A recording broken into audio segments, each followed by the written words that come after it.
Good afternoon, everyone, and thank you for joining today's Grant Readiness Bootcamp webinar, where we'll be reviewing the top 10 tips for being as prepared as possible to apply for a grant.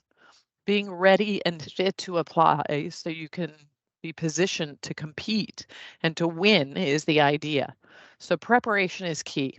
So the goal of this bootcamp webinar is to help you understand what your organization can do to be at the top of the winners list when the grants are awarded that you applied for. I'm Kristen DeProspero, Vice President of Grant and Adoption Services at Solutions, and I'm joined by co-host Kathleen Harrell, partner at Salient Health Solutions, and we're thrilled to have you join us today. Together, we have over 50 years of experience, hard to believe, in grant seeking, grant writing, and grant consulting. Just a few housekeeping notes to go over before we get started.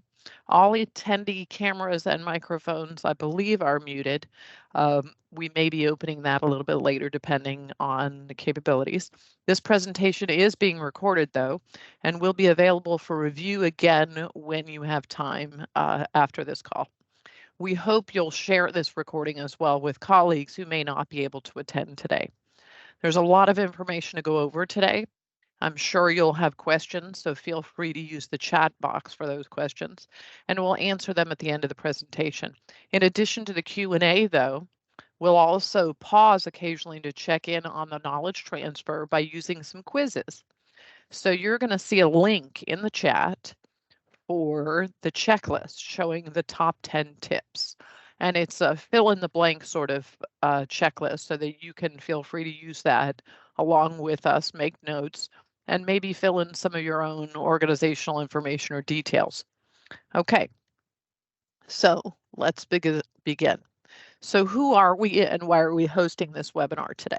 Well, we've been helping organizations demystify grant seeking for many years, and we want to share what we can to help you. So with a focus on customer success, Solutions is the fourth largest AV integrator in the country, and we have the industry's only grant advocacy program dedicated to helping you find, successfully apply for, and win grants to bring your projects to life. So for over 14 years, we've helped grant eligible organizations navigate complex grant programs, resulting in K-12 and higher ed, state and local government, and healthcare systems being able to secure millions in grants to implement their projects. Projects like communications technology, securing their AV and using cybersecurity in relationship to their AV equipment. I apologize. The weather changes are creating a little cold, so forgive the sniffing occasionally. Also things like cybersecurity, streaming, distance learning, telemedicine, and general AV projects. You can see there's some pictures that we're going to show throughout the presentation. All of these are Solutions projects to get a little idea. Even low voltage inside wiring and enabling audio and video and advanced controls in auditoriums and presentation spaces. So we do a lot. Our grant advocate team shares our knowledge and strategies and decades of experience in successfully pursuing grants to help you find the funding you need to pay for your projects. Best of all, we provide these services at no cost to you. I'll share more about how you can access this support at the end of the presentation. But let's go ahead and begin with our bootcamp top 10 tips for applying for and winning grants. First, I'd like to introduce Kathleen Harrell, partner at Salient Health Solutions. We've valued Kathleen's expertise and we've been referring grant seekers to her for many years. Kathleen, thanks for joining us. Maybe you could just share a little bit about your history with pursuing and winning grants. Absolutely. Thank you, Kristen. It's nice to be with everybody today. As Kristen said, my name is Kathleen Harrell, and I am an attorney and also a grant writer. I've been writing grants for over 20 years and have won millions of dollars for a number of organizations, including larger organizations like medical centers, but also various school districts, community health centers, and excited to be with you today to talk about some grant basics as well as information around how to be as successful as you can be in such a competitive environment. Thanks, Kathleen. Yeah, there's a lot of funding out there, and our goal is to help people find it and win it. We're also going to have a pre-recorded video from Laura Kagi, superintendent at Seneca East School District, near the end of the presentation as well. But let's just go ahead and get started and talk about the tips. So tip number one. This is on purpose. We're showing you this tip about logins and credentials, making sure that they're up to date because it's the number one challenge we think for most organizations. When we talk to funders and find out what are the top 10 reasons someone might not get a grant, this is usually right up there at the top. And what we're talking about here is making sure that your registrations and your logins are active and up to date. And this crosses a number of different resources like grants.gov and sam.gov. Now, Kathleen, there's been changes over the years. I know we used to have to look at the DUNS number, but we don't do that anymore, do we? That's correct. So the first step in the login process is actually activating a sam.gov or creating a sam.gov account. It used to be that you would create your DUNS number first. Now you activate that sam.gov account and it creates a UEI or a unique entity identifier. And that basically is going to be populated on all the grant forms that you submit through grants.gov. The sam.gov and grants.gov talk to each other, and when you go into your workspace in grants.gov to apply, certain information will populate, and the UEI is one of those informational points that you'll need. One other thing, Kristen, just to let people know before you move on, sam.gov often says that it is a 2 to 3 week registration period. That can be a lot longer, and you might be required to provide additional documentation to prove you are who you are and work for what organization you're trying to start the sam.gov account for. So if you do not have a sam.gov account and are thinking about applying for a grant, give yourself a couple of months. We've seen it take almost 6 weeks in some instances for some entities to get through. Sometimes you're lucky and it's a 2 week period, but giving yourself that time is really going to allow you to make sure that all of the pre-work, if you will, before you submit your grant is done, and that all the administrative hurdles have been crossed so you can submit a grant without any stress. Right. Yes, absolutely. Thank you. And these tips are sort of aligned with federal grants, but also local and state grants have certain requirements, and you just need to register, make sure that you know what you need to register for. We can help you with that. You're going to need certain information like your EIN or your TIN and various pieces of information like that. So one message that we need to communicate often throughout this presentation is to begin early and stay up to date. That's really important because the last thing you want to do is spend weeks getting an excellent competitive grant application ready to submit and find out that your ability to submit it is not there because your organization's records are not up to date in sam.gov. So we'll talk a little bit about that more as we go. You're going to want to know who your authorized organizational contact is and some things like that in these registration points. So take note, tip number one, super important. Okay, tip number two. The composition of your grant team may vary, but there are some key roles. And so our tip number two is about organizing your team, getting a team of people involved in your organization and even through your external stakeholders and partnerships, because it's very rare that you're going to have one person who knows everything, has the details, and can submit an application. So some examples of people that you'll need involved on your internal team might be your IT staff. your technology team, because maybe what you need to implement is going to have an impact on your bandwidth and your broadband capabilities, your internet access. So make sure you're including the proper internal people as well as any external, like a grant writer.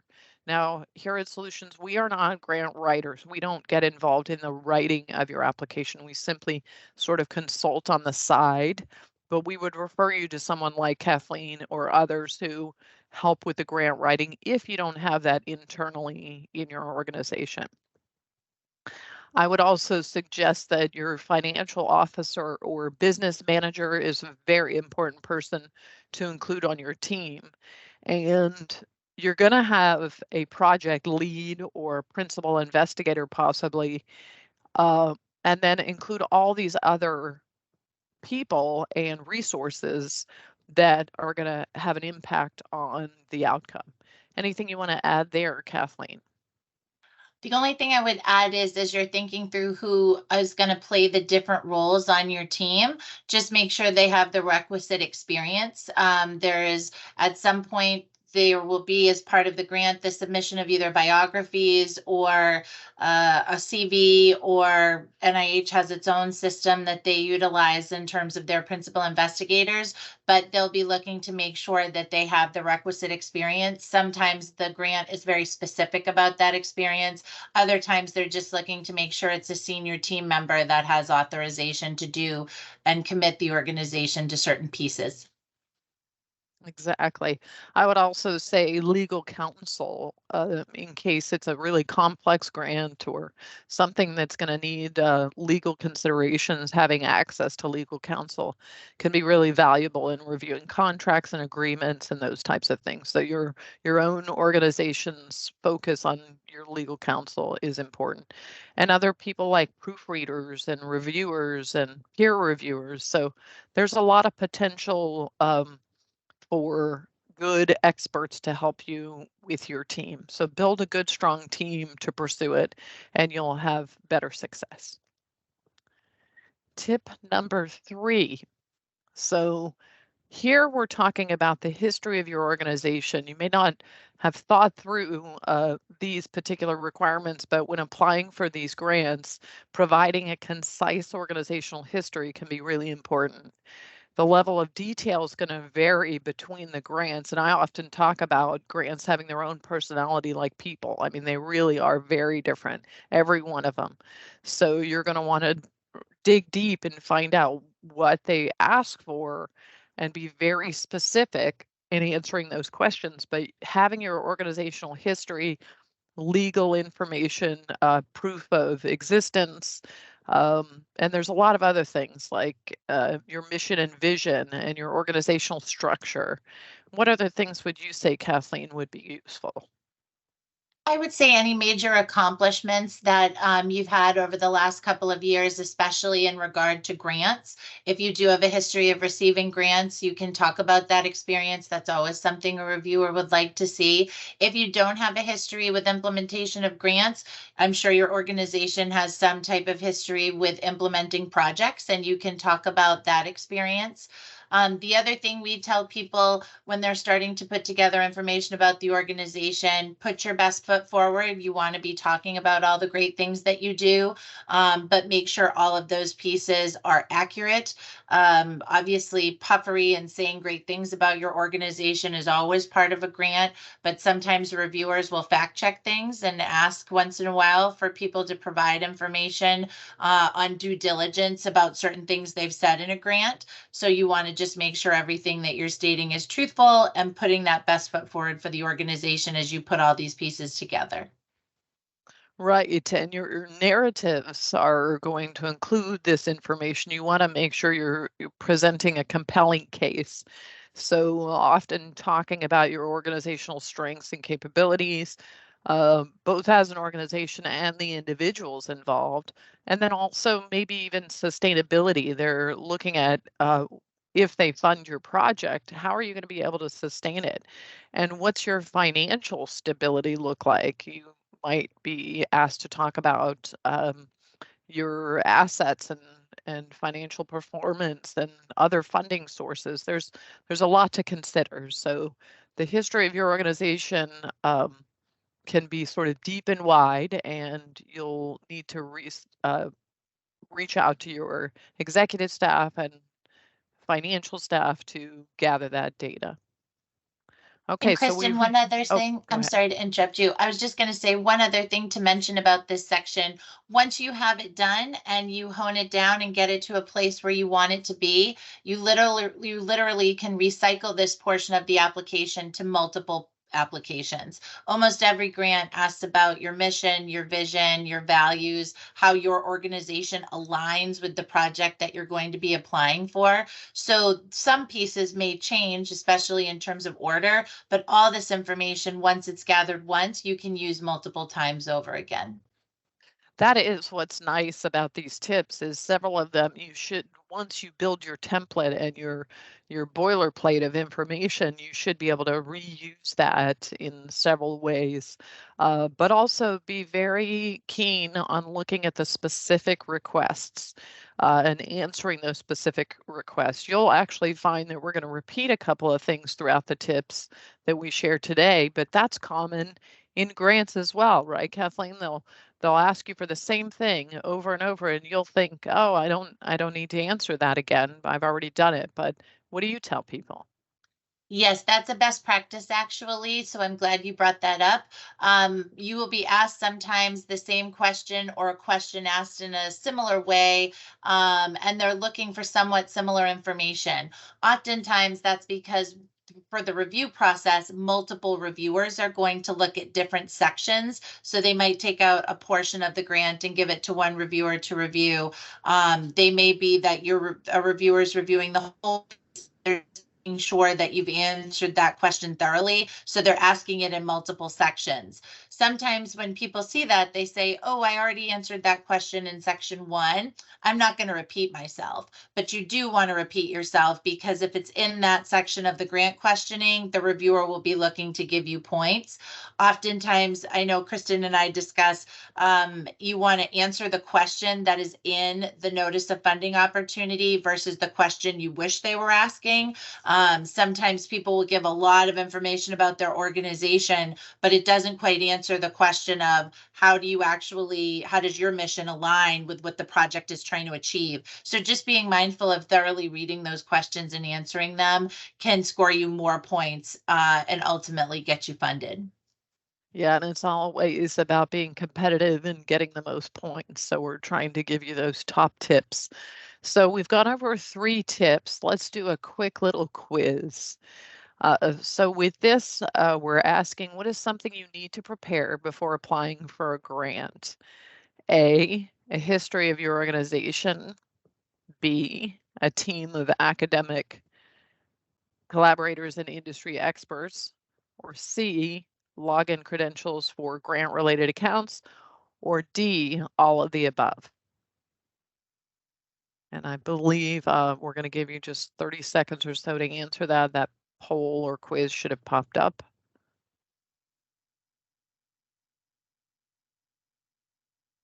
And if not, you can also ask or answer in the chat. Help be interactive. Okay, so I'm going to move over to the answer. All of the above. You need to have all of those to prepare to submit your application. So you want to have all of that. Thanks for participating in the quiz. I love this picture too. Sorry, let me go back. This picture image of this classroom. It's just one example, and you'll see these throughout the presentation of implementations we've helped with. So tip number 4, know your goals. So you need to provide very clear, well-defined and measurable goals and objectives. The goals and objectives are really a crucial part of the grant because obviously that's what they're looking for, the reason you need to request and get this funding. Also, you want to make sure it aligns well with the grant funding.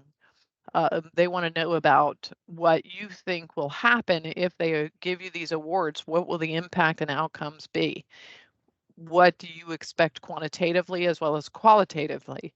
And we'll go over that a little bit more in a couple of these tips. But again, sort of Kathleen mentioned it, if they ask you a question and they're asking for something specific, like a quantitative representation of an outcome, say a percentage improvement or a percentage of decline in recidivism or increase in graduation rates or whatever the statistic might be that you want to represent in your goals and objectives, you need to really focus on that statistically and quantitatively as opposed to qualitatively.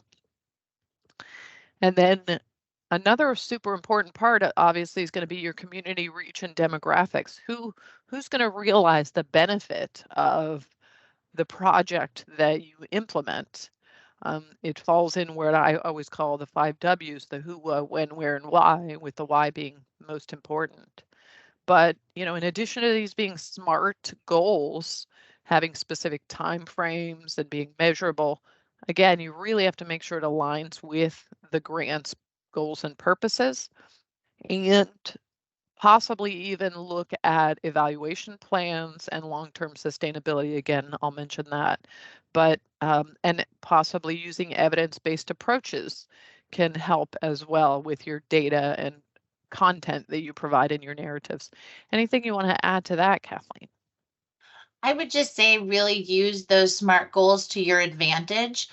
So SMART, as many of you probably know, but stands for specific, measurable, achievable, relevant, and time bound. So your goal is specific enough that it aligns with what the funder's trying to accomplish. Usually, and a notice of funding opportunity from the federal government or from your local state, it will literally say in the first page or two what the goals of the program are. You want to make your goals specific to matching up against what is in that funding announcement. Measurable just means that you're showing what the impact will be. So we think we're going to touch 100 people with this project. We think that at the end of this, 12 more people will be trained, whatever it might be, but you've given them a certain measure. You want to make sure it's achievable because you're going to have to submit grant reports after a grant is received, reviewed, and then awarded to you. You will have to do annual reports usually for things. And so making sure that you can achieve what you said you were going to do is going to make you competitive for funding in the future. And it's also going to show the success of your project. Relevant, just meaning that, again, that goal is relevant for this project. It's what the funder is looking to do, and you're helping them to achieve that impact. And then time bound, just putting a time frame on it. So if it's a 3-year grant, you're looking each year and seeing how you grow and providing those statistics. So I think really using those SMART goals in a way where you're telling a reviewer exactly how you're going to achieve what they're hoping to in the funding announcement, and you're giving them all the detail that aligns with it. Remember, the goal is specific to that funding opportunity, but the objectives are the activities that you're going to do to get there. So you're going to start with those SMART goals and then fill in specific objectives because that's how you're going to achieve the goal. And well-written goals are really something a reviewer is constantly looking for and can score you a lot more points in terms of helping you reach the score that you'd need to fund. Yeah, and your ability to demonstrate a clear plan related to those goals is really everything. It'll make a positive impact and can be crucial to the success of winning your grant and being awarded. So those are all super important. So tip number 5, know what you need from the grant. So not only have you talked about your goals and objectives, you need to be able to clearly define and understand what you need from the grant itself. Is the grant a single year? Is it multiple years? Do you know what your total costs are going to be? Do you understand operations versus capital cost? What are the timelines? Community engagement. We're going to talk about partnerships in a little bit as well, but knowing who you can count on, both internal and external to your organization, as being engaged in your project is going to be really important. I'll just say the more collaboration you can do with outside partnerships is usually looked upon very, very fondly and helps you get a higher score. What do you think, Kathleen? I would say in terms of knowing what you need from the grant, the budget is really critical.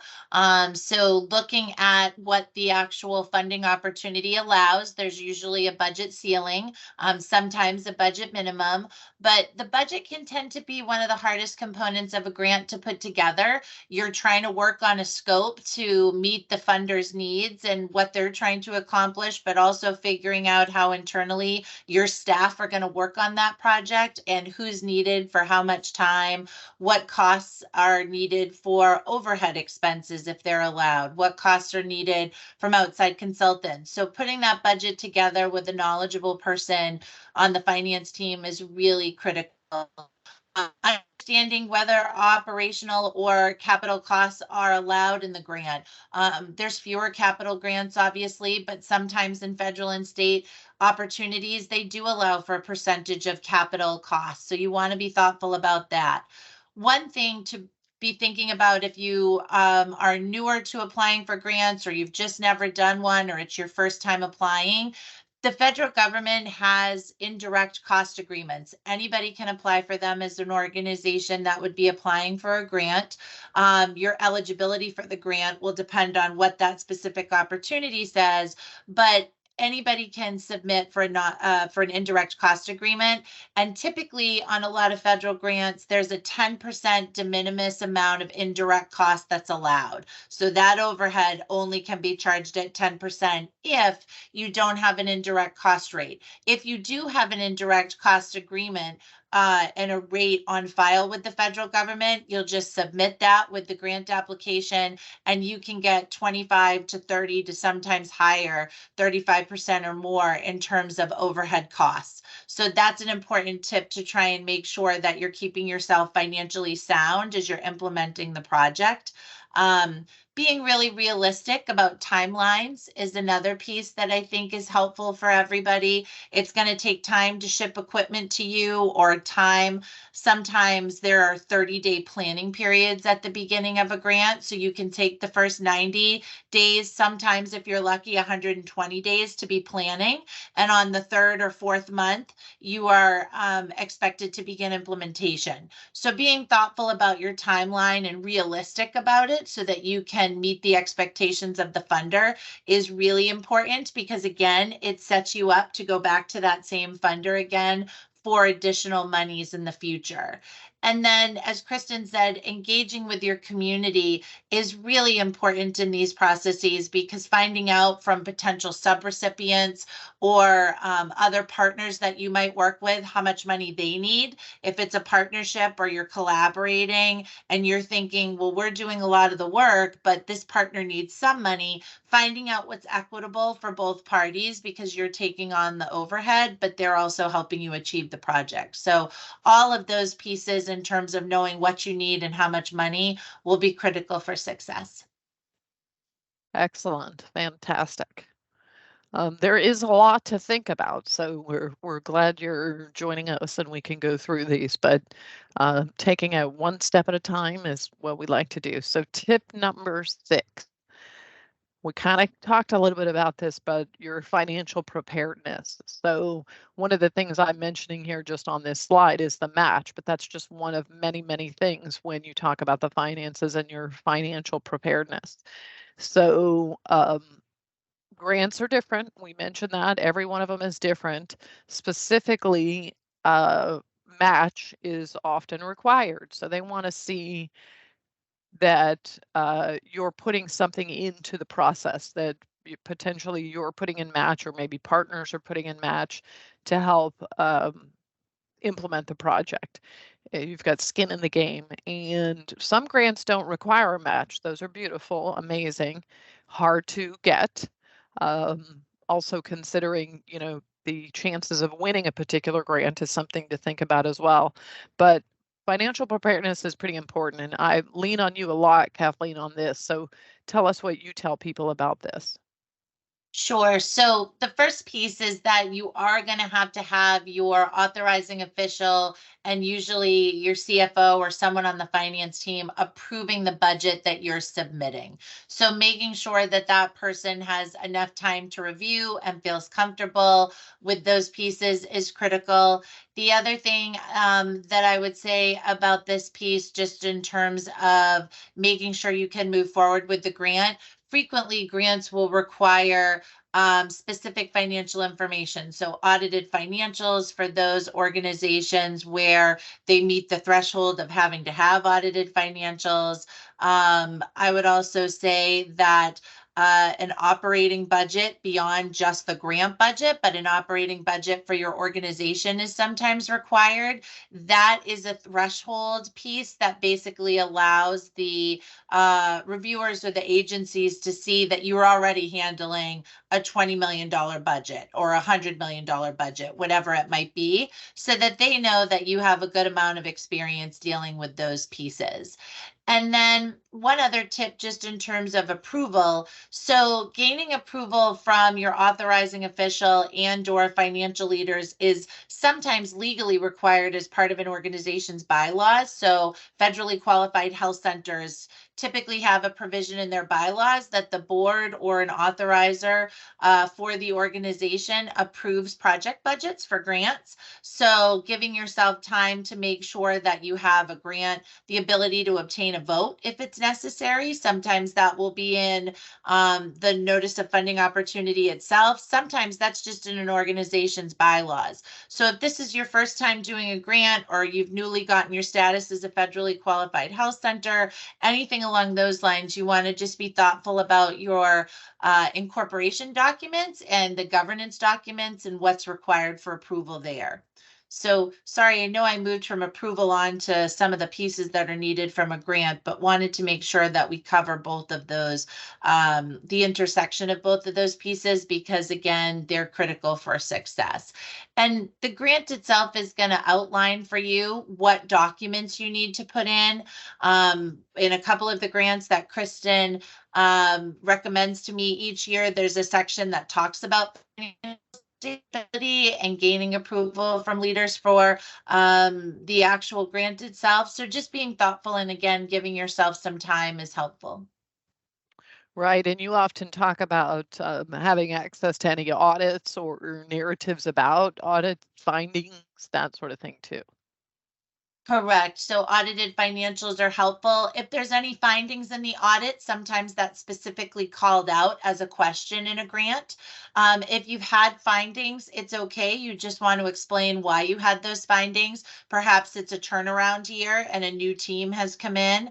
Perhaps there was an issue that's been resolved, and you can talk about the steps taken to resolve it. So don't discount yourself if any of those things are the case. It's just a matter of explaining to the reviewer and the agency why you are a good fit for this money. So I just realized I've been sort of skipping between tip 6 and 7 here, but so 6 is the gaining approval, as you mentioned, but obviously they are the financial preparedness and the gaining approval seem to go hand in hand, right? Absolutely. So we've covered both of these quite a bit, but you know, planning early and talking this through with all of those stakeholders and decision makers is really key. You've got to make sure that you're pulling together the proper resources, um, and again, leaning on and leveraging those partners as well. Um, I'm just looking to see if there's any other thing I want to mention in this. I know, Kathleen, you mentioned project sustainability as well.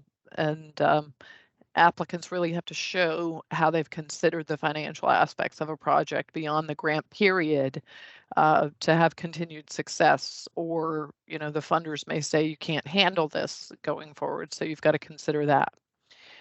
Um, Let me just double check if there's any other tip on here for that one. Okay, Kristen, while so you do that, I just wanted to say one thing about match.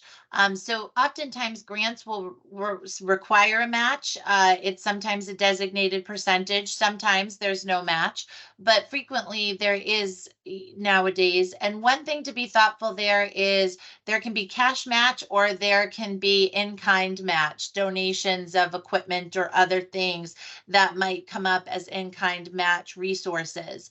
And a lot of the federal agencies find it easier, if at all possible, if you have cash match, it's often an easier review process because they know that you're putting a $10,000, $100,000, whatever it might be, towards the project, and it's just coming in the form of cash.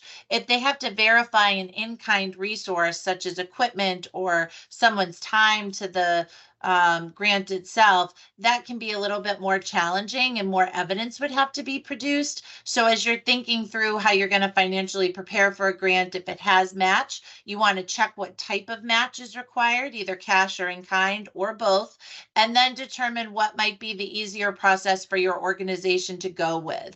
If cash is available and you're able to put that forward, then that might make you ultimately more competitive for those dollars because the organization's not going to be requiring so much evidence that you're proving that this resource is going to this specific project. So just something to think of. absolutely. Okay, so we've gone through 7 tips. Let's go ahead and take a quick pause for a quiz. So this particular quiz question is: the critical needs and objectives that you present for your grant to address should be A, abstract, fluid, and vague, B, clear, well-defined, and measurable, C, extensive, long-term, and variable, or D, ambiguous, unrealistic, and symbolic. So I'll give you 30 seconds to answer that and share your answer with the team. And you'll see that's a telemedicine application at a university project that Solutions was involved with. It set up cameras and audio, video, and devices throughout that telemedicine area. Okay, so the answer to the question is B, clear, well-defined, and measurable. That image actually looks like possibly an esports or one of the sporting projects that we did. Anyway, so let's move on to tip number 8. So tip number 8, we've mentioned it before, you want to look into your partnerships. And what does that mean? It means that you want to leverage partners that make sense.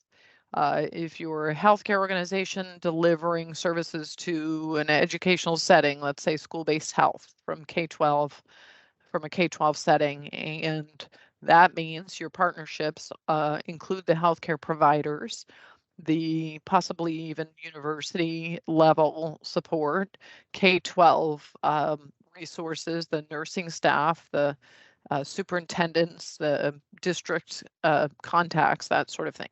Partnerships demonstrate collaboration and shared resources. So they help to broker a network of expertise, all of which can attract funders. So some things that you might add to that, Kathleen, would be. I would say be thoughtful about who those partners are early on. You're going to need to have sometimes the grant, as it states here, will require a memorandum of understanding or some type of scope of work that's going to go on by both partners. If that MOU is required, it will give you time, if you're thinking through those partnerships at the beginning of the grant process, to develop those either memorandums of understanding, scopes of work, letters of support, anything that might be needed from a partnering organization. It also will give the partnering organization time to develop a thoughtful budget that they can submit to you that might be part of the grant application if they're going to be a subrecipient of those dollars. So thinking through what partnerships might work Another side to that is thinking through what partnerships won't work. So even if somebody approaches you or you're looking at your partner list and you say, we always partner with these 10 organizations, asking yourself if those partnerships work and if it's going to seem sound to a reviewer, or if you're just trying to say you have a partnership to try and get that grant, it can be obvious if there's not a lot of detail associated with the partnership. So just being thoughtful about those things, again, can bring in additional points, allowing you to score higher. Absolutely. And I think something that we often talk about is making sure you're recording the meetings and keeping track of the conversations and the emails and the meetings that you're having to review, because you can show the funders and the reviewers that you're putting the time in to plan even jointly and to develop your project. It makes a big difference involving the partners in that planning as well. And then kind of on the capacity building side as well, you're showing that with your partners, how's everybody going to contribute to each other's organizational development and knowledge transfer and skill building. So sort of, more minds are better than one, and all of that support that you can gain from those groups and community involvement as well. So these things are very related to each other, these tips. And again, looking at the funder's priorities regarding partnerships, you want to read that very carefully and make sure you're responding to with your narratives in the application accordingly. Okay, so tip number 9. You want to research and understand your grant's unique set of parameters. We always talk about reading it over and over and over several times to read the guidance when the project or program is released for an application window, because reading that through, getting an outline of what's needed and making sure that you understand what's being requested is so key. I'll admit I rely on a lot of other people for the super detail oriented things. I tend to think higher level. So I know that I can't necessarily count on myself to get every dotted I or crossed T. So I know that in my teams, I've got to have those people that are reading it through and identifying all the requirements and the deadlines just very distinctly to understand what we're trying to accomplish. What would you add, Kathleen? I would just say those directions are critical in terms of understanding the parameters that you need. Oftentimes, one of the best practices that we do in our office, if a grant doesn't give you a checklist, we make our own checklist. So there is a work list that's developed for every single item that has to go in with the submission. That way, it doesn't really leave anything to chance. You know all the pieces, you've developed a work list, you're working through that work list the entire time you're developing the grant, and then you check all the boxes on it to make sure you have everything. I can't tell you how many times Kristen and I and the whole solutions grant team have seen somebody not get an award because something wasn't uploaded. They had that document, but it wasn't uploaded. So we use our work list both to put the grant together and to upload to grants.gov if it's a federal requirement, or to each state system if it's state-based. And that's just a best practice, so you know all of the pieces that you've worked so hard on are complete, but they're also going in. Frequently, when a grant closes, and it is the rule of the federal government, the grant closes. It is very unusual for somebody to come back on due diligence and ask questions, although certain agencies do. And we've gone through those processes. If you don't have something in, then it will count against you, and sometimes you won't meet, substantive review. And that means that what happens through a grant cycle, which many of you may know, is that you first go through technical review. Did the applicant submit everything that they needed to?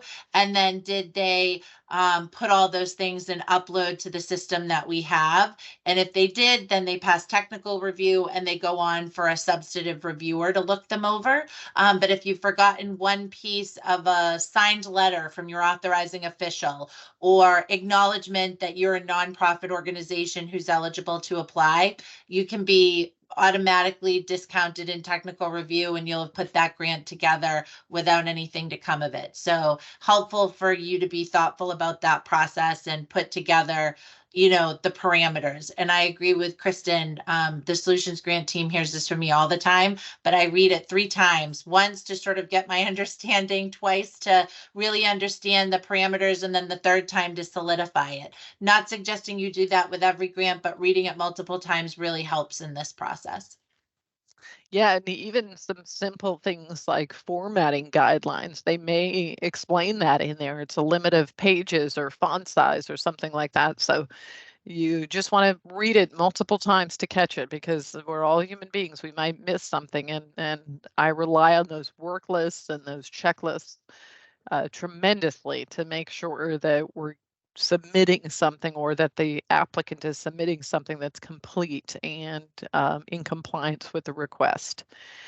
Uh, so that, and sometimes these funders will provide frequently asked questions sections too, or um, you can even find examples of previous winners that could help you as well. So you want to look into the grant, and you know what? Call the funder's office, call the program manager, talk with them, ask questions.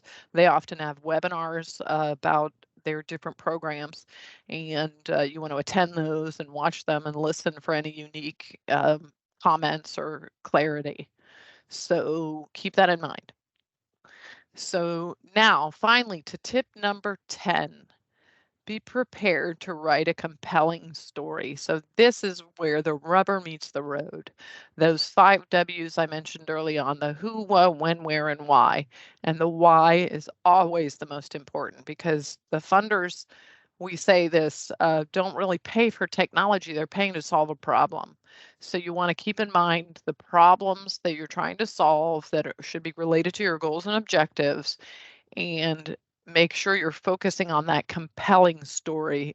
We sometimes say make the reviewer cry. You want them to care. You really do want them to care about funding your project. And whoops, I didn't mean to go forward. Let's go backwards. Okay. So, and be very specific about answering the questions. You talk about this, Kathleen. You say answer the questions that are asked. You said that earlier. Very much so. And I think the other piece just associated with the narrative is in telling that story. Depending on the grant, sometimes there isn't a place for it, but we do a number of grants through the USDA, sometimes a number of the grants through HRSA federally each year, and we include pictures. These are the kids that you're going to be helping through this technology project. This is what the OR used to look like versus what it could look like with technology upgrades. We include those pictures to really help tell the story visually. So I think a lot of people often think grants are just straight written word. And when you break it up with charts, pictures, and other things for visual learners, then it's helpful to reviewers. Also, it gives the break an eye from the text, but definitely telling that fluid story is the best way to be successful. Right. And again, that sort of quantitative versus qualitative, just know the question that they're asking and understand, are they asking for something that's quantitative or qualitative? And again, why? You just want to portray your story, your circumstances, and your goals accurately and completely within the parameters. Okay, so let's move on from tip number 10, and we're going to share a little video from one of the organizations that we worked with, Seneca East Local Schools in Ohio. I believe the audio is going to be loud enough, but if not, just try to listen closely. I'm Laura Keggy. I am the superintendent at Seneca East Local Schools in Attica, Ohio.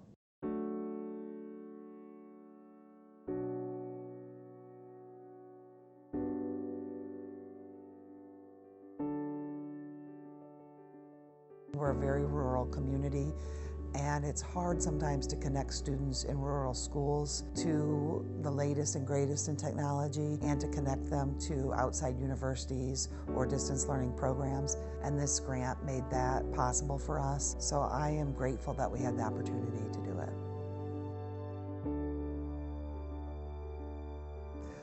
We received a very large award. It allowed us to upgrade every academic classroom that we have. So every student in our district was impacted by this project. The grant application is actually pretty daunting, to be honest. Work with support in the grant process to help your application. They can help score it as a practice score to tell you what you need to add to strengthen your application. And that's what we did. It made all the difference for our application. I have a lot of gratitude that we were able to bring this project to Seneca East and impact our students. It's worth it.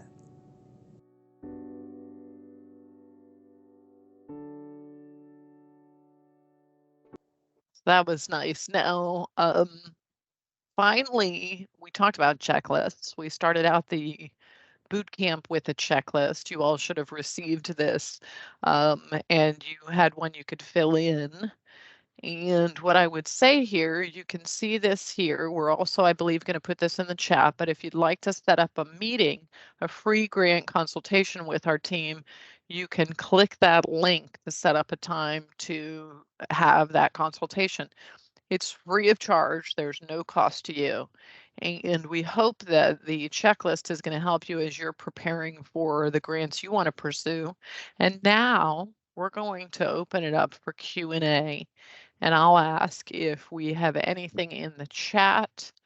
I'm actually going to stop sharing now just to see if we have anything in the chat that we need to answer. Okay, so I'm going to look here. Okay, we have the polls. Okay, I do see a couple of questions that were asked about registrations, and thank you, Stephanie, for helping to answer that. It's an organization, typically it's an organizational registration. So you're not looking at multiple individuals, but you do need to check that. You know, how many times have we found out that there's multiple registrations for the same organization, or there's an organization that has the same name. We found out that in the state of Ohio, there's actually three schools with the same name. Now, I don't know how that's possible, but 3 districts have the same name in the state of Ohio.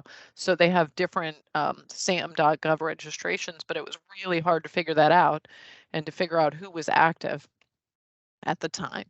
I did have someone send me a message and remind me to talk about timelines. Typically, grants, when they the NOFA or the Notice of Funding Availability or the notice comes out about a grant being opened up, it's typically 60 days to apply. You have 2 months. So that's why we're hosting this boot camp, to help you prepare before that hits the street for these various grants and funders. Because when it hits the street, those 60 days feels like 2 days. I mean, it goes by so fast, doesn't it? So preparing early and making sure that you've got enough time to answer the questions that are going to be asked. You need to think about that timeline. I'm guessing there are some other programs that have a longer window. I know there are, really, for like HRSA and some of the other programs. It depends. Is it a research grant? Is it a capital grant? Is it going to pay for operational costs? That sort of thing. So any thoughts about that, Kathleen? No, I think you've basically covered all of the pieces around that. Again, just giving yourself enough time.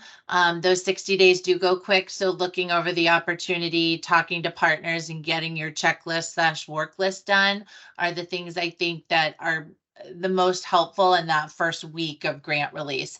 But in all honesty, sometimes you don't understand that the grant's even available for 2 weeks in. So week window, and you're just going as quick as you can. It's true. And things happen, right? Life happens all the time, unexpectedly. And so we just ask that you be prepared. So I believe we weren't able to put, or I don't see it yet, the chat to set up a free consultation. Let's see if I can go grab that really quick. Also, you can go to solutionsinc.com and you'll find our grant support there to sign up for a free consultation. And we'll be following up, sending out notices about this webinar and the content, the presentation to you as well. So you'll have it in there. Let me leave it open for any other final questions. And I'm going to real quickly, I don't think I can grab that link that quickly. Well, maybe I can. Let's see if I can grab it from over here.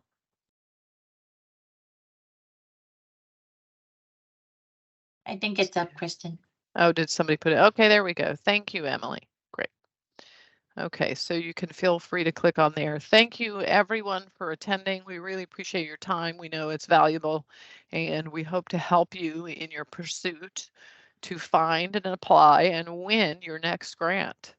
Thanks for attending, and watch out for future sessions. I think we're going to do one on understanding all of the acronyms and all of the crazy words used in the grant world that might help people when they're trying to apply. So that may be an upcoming webinar we're going to do. All right. Well, thank you, everyone. Have a great day, great rest of your week, and happy holidays coming to you soon. Okay. Thanks, you. Kathleen. Thank you. Thank you. Bye-bye.